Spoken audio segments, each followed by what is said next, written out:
Hey everyone, and welcome to another episode of Chow with Lau. Now, everybody loves sweet and sour pork, right? Well, you haven't tried this one. This one, guys, is gonna blow your socks off. Let's do this. So for this recipe, I've got some pork shoulder, which I love using for this kind of recipe because it's got a nice marbling of fat in it, which will keep the pork nice, juicy and tender. I'm gonna chop them into approximately 1-inch cubes. Of course, if you want to use a leaner cut of meat, perhaps a leaner pork chop would be more your thing. There's plenty of options for you there, but as you can see, these are quite nice, juicy cubes. To give the pork some flavour, I'm going to add 1 teaspoon of garlic powder, half a teaspoon of paprika, and a good shake of white pepper. I'm also going to add 2 tablespoons of plain flour.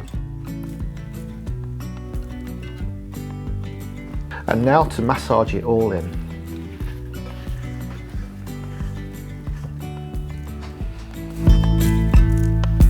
Now I'm going to crack in 2 large eggs.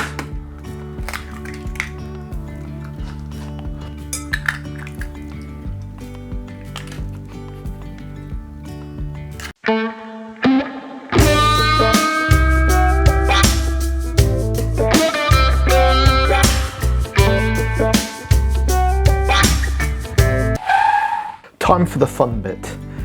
Get your hands in and massage that all in.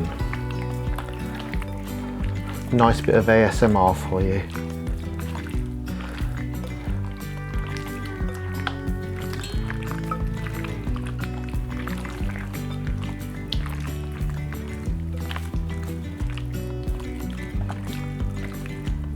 I've got about 200 grams of self-raising flour here, which I'm going to be seasoning with some salt, pepper,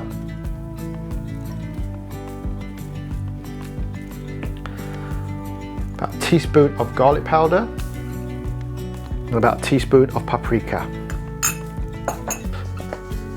Give it a shake, so we're going to mix in all the flavour into the flour. If you want to, you can sieve it through to make sure it's completely even, but I think this is going to be fine. So now we're bringing back our pork and we're going to add in our self-raising flour and flavour mix. And the thing is, right, the amount of flour we're going to use is not exact. As long as we've got enough or more than enough, that's fine. The amount of self-raising flour we measure out is not critical as long as we use enough. We keep adding it to the pork and massaging it in until it comes to this kind of texture. It's still a little bit sticky and it's got this very distinctive knobbly look to it, and now we know we're ready for frying. Right guys, so I've got some vegetable oil in this wok, and it's making my wooden chopsticks fizz away nicely, which indicates that I'm about 180 or 190 degrees centigrade, which equates to around 370 degrees Fahrenheit. We need it quite nice and hot because otherwise the batter will not go crispy, it will kind of soak, and we don't want that. Let's try. There we go. 2 rules to remember: do not overfill your pan with oil, and not to overload the oil with your whatever you're frying. 2 things, because you don't want the oil to overflow and create potentially a fire, and also if you overload your oil, the temperature will go down and whatever you're frying will not go crispy. It will just soak up the oil, and that's horrible.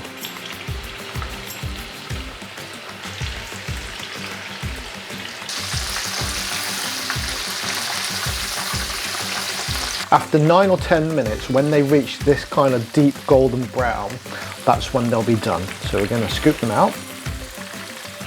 Look at that. Check that out. Can you hear the crispiness, the crunch?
Right guys, there you have it. Sweet and sour pork a la chow with Lao.